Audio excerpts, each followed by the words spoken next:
8 must watch cyber thrillers. ಎಲ್ರಿಗೂ ನಮಸ್ಕಾರ and welcome to cinema Kadra. Technology day by day ಎಷ್ಟು advance ಆಗ್ತಿದೆಯೋ ಅಷ್ಟೇ ಪ್ರಾಬ್ಲಮ್ಸ್ಗಳು ಕೂಡ ಹೆಚ್ಚಾಗ್ತಿದೆ. ಹೌದು, ಈ ಟೆಕ್ನಾಲಜಿಲಿರುವ ಕೆಲವು ಲೂಪ್ ಹೋಲ್ಸ್ಗಳನ್ನ ಇಟ್ಕೊಂಡು ಸ್ವಲ್ಪ ಜನ ಮಿಸ್ಯೂಸ್ ಮಾಡ್ಕೊಳ್ತಾರೆ. ಅಂಥವ್ರನ್ನೇ ಸೈಬರ್ ಕ್ರೈಮ್ ಅಂತಾರೆ. ಈ ಜಾನರ್ ಸಿನಿಮಾಗಳು ಹಾಲಿವುಡ್ನಲ್ಲಿ ಹೆಚ್ಚು ಬರ್ತಿದ್ವು. ನಮ್ಮಲ್ಲೂ ಬಂದಿಲ್ಲ ಅಂತೇನಲ್ಲ, ಅದು ತುಂಬ ಕಡಿಮೆ. ಈ ಕಾನ್ಸೆಪ್ಟ್ ಮೇಲೆ ಆಲ್ಮೋಸ್ಟ್ ಹೆಚ್ಚು ಮಾಡಿರೋದಂದರೆ ಅದು ತಮಿಳ್ ಸಿನಿಮಾಗಳೇ. ಅಂದರೆ ಈ ಕೆಲವು ಸಿನಿಮಾಗಳು ಜನರಿಗೆ ನೆಗೆಟಿವ್ ಐಡಿಯಾಸ್ಗಳನ್ನ ಸ್ಪ್ರೆಡ್ ಮಾಡ್ತವೆ, ಅದೇ ರೀತಿ ಪಾಸಿಟಿವ್ ಐಡಿಯಾಸ್ಗಳನ್ನ ಕೂಡ ಕೊಡುತ್ತೆ. ಅದನ್ನೇ ಅವೇರ್ನೆಸ್ ಅಂತಾರೆ.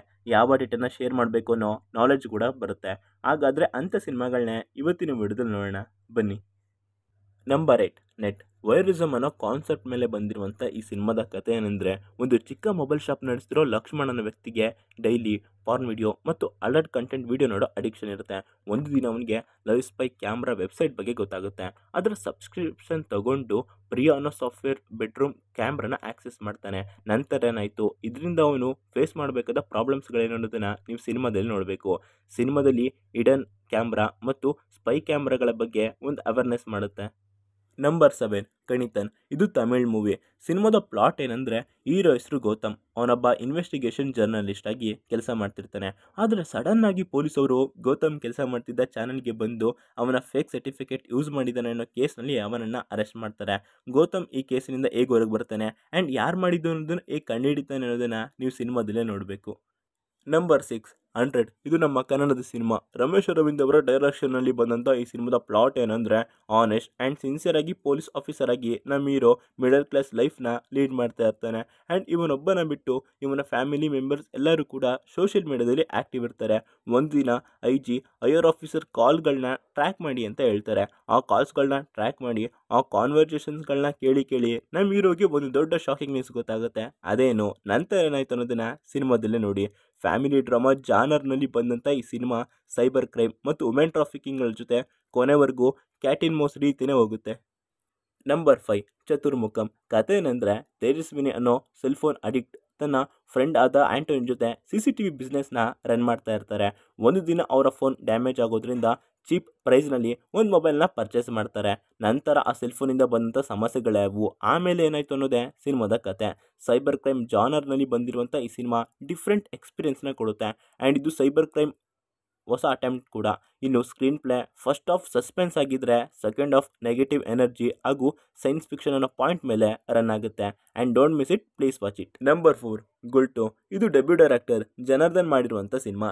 ಸಿನಿಮಾದ ಪ್ಲಾಟ್ ಏನಪ್ಪ ಅಂದರೆ, ಅಲೋಕ್ ಅನ್ನೊಬ್ಬ ನಾರ್ಮಲ್ ಹುಡುಗ ಕಾಲೇಜ್ನಲ್ಲಿ ಇರೋಬೇಕಾದ್ರೇ ಮೂವಿ ಟಿಕೆಟ್ ವೆಬ್ಸೈಟ್ಗಳನ್ನ ಹ್ಯಾಕ್ ಮಾಡಿ ಸಿನಿಮಾದ ಟಿಕೆಟ್ಗಳನ್ನ ಬುಕ್ ಮಾಡ್ತಾ ಇರ್ತಾನೆ. ಇಂಥ ಹುಡುಗ ಕಾಲೇಜ್ ಆದಮೇಲೆ ಕಂಪ್ಯೂಟರ್ ಇನ್ಸ್ಟಿಟ್ಯೂಟ್ನಲ್ಲಿ ವರ್ಕ್ ಮಾಡ್ತಾ ಇರ್ತಾನೆ. ಆದರೆ ಸ್ವಲ್ಪ ದಿನ ಆದಮೇಲೆ ಪೊಲೀಸರು ಅವನನ್ನು ಕ್ರಿಮಿನಲ್ ಕೇಸ್ ಮೇಲೆ ಅರೆಸ್ಟ್ ಮಾಡ್ತಾರೆ. ಯಾಕೆ ಅರೆಸ್ಟ್ ಮಾಡಿದ್ರು, ಅಲೋಕೇನ್ ಸೈಬರ್ ಕ್ರೈಮ್ ಮಾಡ್ದ, ಆಮೇಲೆ ಏನಾಯಿತು ಅನ್ನೋದನ್ನು ತಿಳ್ಕೊಬೇಕಾ? ಹಾಗಾದರೆ ನೀವು ಈ ಸಿನಿಮಾವನ್ನು ನೋಡಲೇಬೇಕು. ನಂಬರ್ 3, ಆರಂಭಂ. ಈ ಮೂವಿ ತಮಿಳ್ ಮತ್ತು ತೆಲುಗಿನಲ್ಲಿ ರಿಲೀಸ್ ಆಗಿದೆ. ಇದು ಅಜಿತ್ ಆ್ಯಕ್ಟ್ ಮಾಡಿ ವಿಷ್ಣುವರ್ಧನ್ ಡೈರೆಕ್ಷನ್ ಮಾಡಿರುವಂಥ ಸಿನಿಮಾ. ಇದೊಂದು ಮಲ್ಟಿ ಸ್ಟಾರರ್ ಸಿನಿಮಾ ಅಂದರೆ ಹೇಳ್ಬೋದು. ಅಜಿತ್, ಆರ್ಯ, ರಣದಂಗುಪಾಟಿ, Nayanthara, Tapsi and others. Movie ವಿಷಯಕ್ಕೆ ಬಂದರೆ, ಮುಂಬೈನಲ್ಲಿ ಸೀರೀಸ್ ಆಫ್ ಬಾಂಬ್ ಬ್ಲಾಸ್ಟ್ಗಳು ನಡೀತಿರ್ತವೆ. ಇದಕ್ಕೆ ಮಾಸ್ಟರ್ ಮೈಂಡ್ ಆಗಿರೋ ಅಶೋಕ್ ಕುಮಾರ್ ಗೌರ್ಮೆಂಟ್ನ ಪ್ರೈವೇಟ್ ಮ್ಯಾಟರ್ನ ಜನರಿಗೆ ಲೀಕ್ ಮಾಡಬೇಕು ಅಂತ ಅಂದ್ಕೊಂಡಿರ್ತಾನೆ. ಅದಕ್ಕೆ ಅವನು ಅರ್ಜುನ್ ಅನ್ನೋ ಹ್ಯಾಕರ್ನ ಮತ್ತು ಮಾಯೋ ಅನ್ನೋ ಹುಡುಗಿನ ಬೆದರಿಸಿ ಬ್ಲ್ಯಾಕ್ ಮೇಲ್ ಮಾಡಿ ಯೂಸ್ ಮಾಡ್ಕೊಳ್ತಾನೆ. ಈ ಬಾಂಬ್ ಬ್ಲಾಸ್ಟ್ಗಳಿಗೆ ಸಂಬಂಧಪಟ್ಟಂತೆ ಇನ್ಸ್ಪೆಕ್ಟರ್ ಪ್ರಕಾಶ್ ಇನ್ವೆಸ್ಟಿಗೇಷನ್ನ ಶುರು ಮಾಡ್ತಾರೆ. ಇಲ್ಲಿಂದ ಸಿನಿಮಾ ಹಲವು ತಿರುವುಗಳನ್ನ ಪಡ್ಕೊಳ್ತೆ ಕಣ್ರಿ. ನಂತರ ಏನಾಯಿತು, ಅಶೋಕ್ ಕುಮಾರ್ ಯಾಕೆ ಇವನ್ನೆಲ್ಲ ಮಾಡ್ತಾ ಇದ್ದಾನೆ ಅನ್ನೋದನ್ನು ತಿಳ್ಕೊಬೇಕು ಅನ್ನೋ ಕುತೂಹಲ ನಿಮಗಿದ್ರೆ ಖಂಡಿತ ನೀವು ಸಿನಿಮಾನ ನೋಡಲೇಬೇಕು. ಅಜಿತ್ ಅವರ acting and action sequels next level ಗುರು. ಸೈಬರ್ ಕ್ರೈಮ್ ಟೆಚ್ಚಿರೋ ಒಂದೊಳ್ಳೆ action thriller cinema Arrambam. Number 2, see you soon. ಈ ಸಿನಿಮಾದ ಸ್ಪೆಷಾಲಿಟಿ ಏನಂದರೆ, ಇದು ಇಂಡಿಯಾದ ಮೊದಲ ಡಿಜಿಟಲ್ ಸ್ಕ್ರೀನಿಂಗ್ ಮೂವಿ. ಹೌದು, ಈ ಪೂರ್ತಿ ಸಿನಿಮಾ ಐಫೋನಲ್ಲೇ ಶೂಟ್ ಮಾಡಿದೆ. ನಿಜ ಕಣ್ರಿ, ಅದು ಕೂಡ ಲಾಕ್ಡೌನ್ ಟೈಮ್ನಲ್ಲಿ. ಪ್ಲಾಟ್ ಏನಂದರೆ, ಜಿಮ್ಮಿ ಅನ್ನೋ ಬ್ಯಾಂಕ್ ಎಂಪ್ಲಾಯ್ UAEನಲ್ಲಿ ಕೆಲಸ ಮಾಡ್ತಾ ಇರ್ತಾನೆ. ಒಂದು ದಿನ ಅವನಿಗೆ ಟೆಂಡರ್ ಆ್ಯಪ್ ಮೂಲಕ ಅನ್ನೋ ಹುಡುಗಿಯ ಪರಿಚಯ ಆಗುತ್ತೆ. ಪರಿಚಯ ಆಗಿ ಒಂದು ವಾರದಲ್ಲೇ ಅವಳ ಜೊತೆ ಪ್ರೀತಿಯಲ್ಲಿ ಬಿದ್ದು ಮದುವೆ ಹಂತದವರೆಗೂ ಬರುತ್ತೆ. ಅವಳು ಮತ್ತು ಅವಳ ಫ್ಯಾಮಿಲಿ ಬಗ್ಗೆ ತಿಳ್ಕೊಬೇಕಂತ ಜಿಮ್ಮಿ ತನ್ನ ಕಸಿನ್ ಕೆವಿನ್ ಅನ್ನೋ ಹ್ಯಾಕರ್ಗೆ ಐಡಿಯಾನ ಕೊಟ್ಟು ಹ್ಯಾಕ್ ಮಾಡಿಸ್ತಾನೆ. ನಂತರ ಏನಾಯಿತು ಅನ್ನೋದೇ ಸಿನಿಮಾದ ಕತೆ. ಸಿನಿಮಾದ ಮೇನ್ ಎಲೈಟ್ ಅಂದರೆ ಅದು ಸಿನಿಮಾದ ಸ್ಕ್ರೀನ್ ಪ್ಲೇ. ಖಂಡಿತ ಅದೇ ನಿಮ್ಮನ್ನು ಸಿನಿಮಾನ ನೋಡಬೇಕು ಅಂತ ಇನ್ಫ್ಲೂಯೆನ್ಸ್ ಮಾಡೋದು. ನಂಬರ್ 1, ಚಕ್ರ. Digital crime and data depth concept ಮೇಲೆ ಬಂದಿರುವಂಥ ಸಿನಿಮಾದ ಕಥೆ ಏನಂದರೆ, ಚೆನ್ನೈ ಸಿಟಿಯಲ್ಲಿ ಸೀರೀಸ್ ಆಫ್ ರಾಬರೀಸ್ ನಡೀತಾ ಇರುತ್ತೆ. ಅದನ್ನು ಇನ್ವೆಸ್ಟಿಗೇಷನ್ ಮಾಡೋದಕ್ಕೆ ಆರ್ಮಿ ಆಫೀಸರ್ ಆದಂಥ ಚಂದ್ರು ಬರ್ತಾರೆ. ನಂತರ ಏನಾಯ್ತು ಅನ್ನೋದನ್ನು ನೀವು ಸಿನಿಮಾದಲ್ಲಿ ನೋಡಬೇಕು. ಸಿನಿಮಾದ ಸ್ಕ್ರೀನ್ ಪ್ಲೇ ಕ್ರಿಮಿನಲ್ ನಡೆಯೋ ಒಂದು ಪಾಯಿಂಟ್ ಮೇಲೆ ಇರೋದ್ರಿಂದ ಎಲ್ಲೂ ಡಿಬೇಟ್ ಆಗದೆ ಇಂಟ್ರೆಸ್ಟಿಂಗ್ ಆಗಿ ಹೋಗುತ್ತೆ. ಮತ್ತೊಂದು ಸಿನಿಮಾದ ಹೈಲೈಟ್ ಅಂದರೆ ಅದು ವಿಶಾಲ್ ಅವರ ಆ್ಯಕ್ಟಿಂಗ್ ಆ್ಯಂಡ್ ಆ್ಯಕ್ಷನ್ ಅಂತಲೇ ಹೇಳ್ಬೋದು. ಸೊ ಈ ಎಪಿಸೋಡ್ನಲ್ಲಿ ನಾವು ಕೇವಲ 8 ಸೈಬರ್ ಕ್ರೈಮ್ ಥ್ರಿಲ್ಲರ್ ಸಿನಿಮಾಗಳ ಬಗ್ಗೆ ಹೇಳೋದಕ್ಕೆ ಪ್ರಯತ್ನ ಪಟ್ಟಿದ್ದೀವಿ. ಇನ್ನು ಸಾಕಷ್ಟು ಸೈಬರ್ ಕ್ರೈಮ್ ಥ್ರಿಲ್ಲರ್ ಸಿನಿಮಾಗಳು ಇವೆ. ನಿಮಗೆ ಯಾವುದಾದ್ರು ಗೊತ್ತಿದ್ದರೆ ಕಮೆಂಟ್ ಮಾಡೋದನ್ನು ಮರಿಬೇಡಿ. ಅದನ್ನು ಮುಂದಿನ ಎಪಿಸೋಡ್ನಲ್ಲಿ ಹೇಳೋದಕ್ಕೆ ಪ್ರಯತ್ನ ಪಡ್ತೀವಿ. ನಾವು ಮಾಡ್ತಿರೋ ಹೊಸ ಪ್ರಯತ್ನ ನಿಮ್ಗೆ ಇಷ್ಟ ಆಗ್ತಿದ್ರೆ ಚಾನಲ್ನ ಸಬ್ಸ್ಕ್ರೈಬ್ ಮಾಡ್ಕೊಳ್ಳೋದನ್ನು ಮರಿಬೇಡಿ. ಸಿಗೋಣ.